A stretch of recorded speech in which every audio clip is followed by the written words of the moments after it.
there's a door between our classrooms, and he went through there and shot my teacher and told my teacher goodnight and shot her in the head.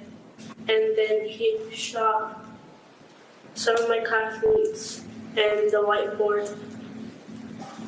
When I went to the barracks, he shot my friend that was next to me, and I thought he was going to come back to the room, so I grabbed the blood and put it all over me. And what did you do then when you put the blood on yourself? Just stay quiet, and then I got my teacher's phone and called 911. And what did you tell 911? I told her that we need help and to send the police in our classroom. Do you feel safe at school? Why not? Because I don't want it to happen again. And you think it's going to happen again? That was Mia Cirillo, a fourth grader who survived the Uvalde shooting. Horrifically, she avoided being killed by covering herself with the blood of a fellow student and playing dead. Yeah, that's what this kid had to do to survive in her school. She gave her testimony in a pre-recorded video to a House oversight hearing on gun violence. Other witnesses included the mother of Zaire Goodman, who was injured in the Buffalo grocery store shooting, and Felix and Kimberly Rubio, the parents of Lexi Rubio, another fourth grade student who was killed in the Uvalde school shooting, all of them begging for change. So today, we stand for Lexi, and as her voice, we demand action. We seek a ban on assault rifles and high-capacity magazines. We understand that for some reason, to some people, to people with money, to people who fund political campaigns, that guns are more important than children. So at this moment, we ask for progress. We seek to raise the age to purchase these weapons from 18 to 21 years of age. We seek red flag laws, stronger background checks. We also want to repeal gun manufacturers' liability immunity. Somewhere out there, there is a mom listening to our testimony, thinking, I can't even imagine their pain, not knowing that our reality will one day be hers, unless we act now. As the father of young children, I cannot imagine having to testify about losing them, or having to listen to them testify about their experience of surviving a school massacre. Children like Mia shouldn't have to try to convince a lawmaker on Capitol Hill to enact gun reform. Children like Mia shouldn't have to be the latest in a long line of survivors. Teenagers like Cameron Kasky, who was a survivor of the Parkland shooting, shouldn't have had to confront Senator Marco Rubio on CNN just days after the shooting, or be invited to the State of the Union in order to draw attention to the issue. Kasky, one of the co-founders of the Student March for Our Lives campaign and a founder of the organization Never Again Marjorie Stoneman Douglas, has done more than his share of activism on gun reform since Parkland. But even with so many speaking up, even after so many tragedies, we have yet to see real action from lawmakers on the Hill. How many children have to die or play dead to avoid dying before we get change?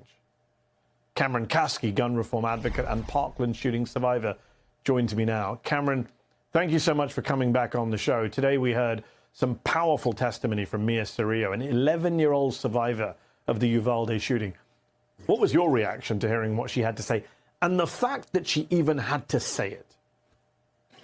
I mean, listen, what can we say again, right? I mean, after Sandy Hook, after all of those babies were slaughtered, with our politicians not doing anything, I mean, everything I say, I'm a broken record. I can talk about how the Democratic Party can abolish the filibuster to get real work done, which they're far too cowardly to do.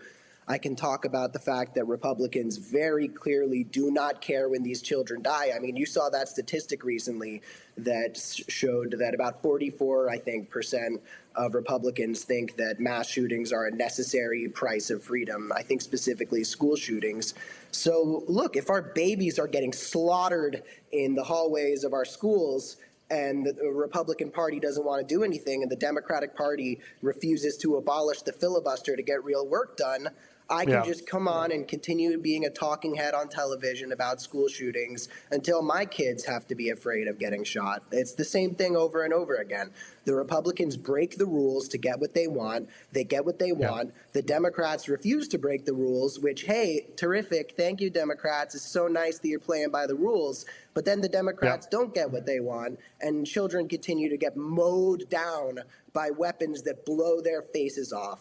So I don't know what to say. If the Democratic Party is not going to abolish the filibuster, if Senator Schumer is not going to get his house in order and tell folks like Joe Manchin that they can't get away with this stuff anymore, what are we supposed to do? If you're a parent right now and you're sending your kids to school, that's on you. And if they die, that's on you.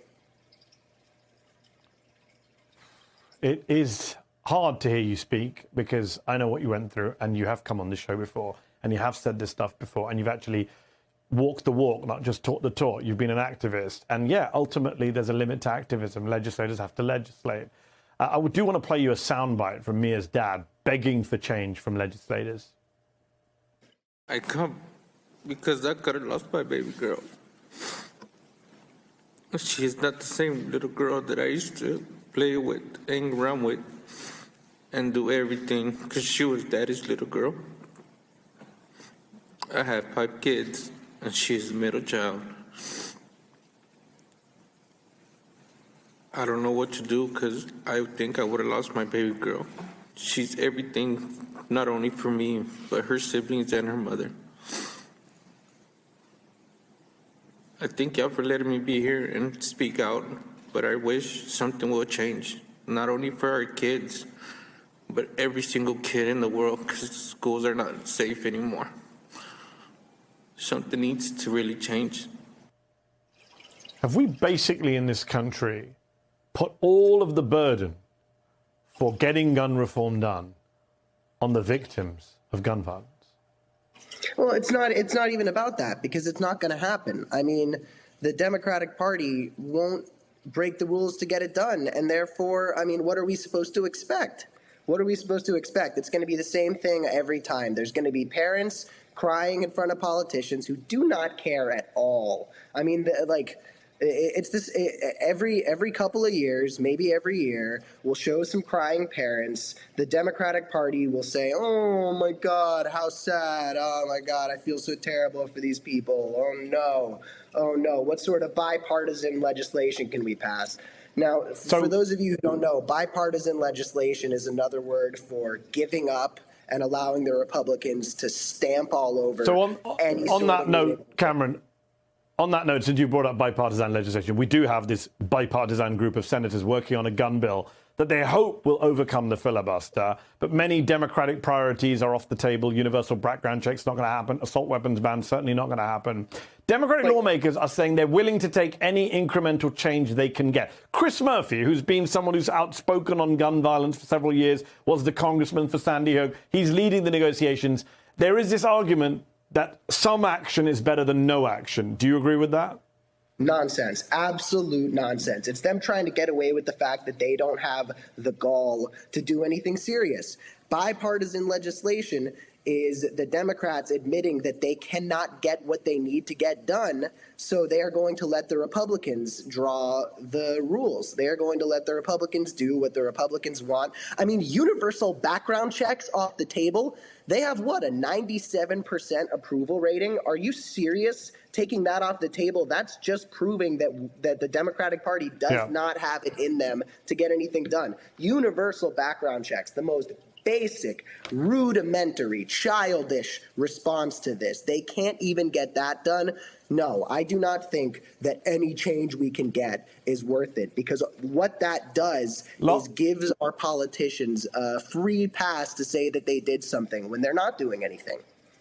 Last quick question on the...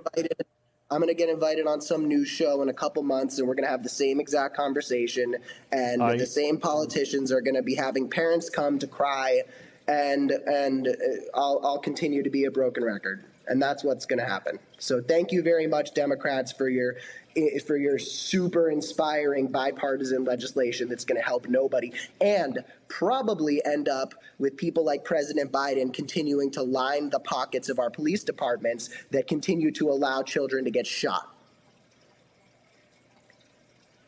It's depressing that you say you're going to be back here in a few months talking about another massacre, because I fear you may be right. And I really, I don't know.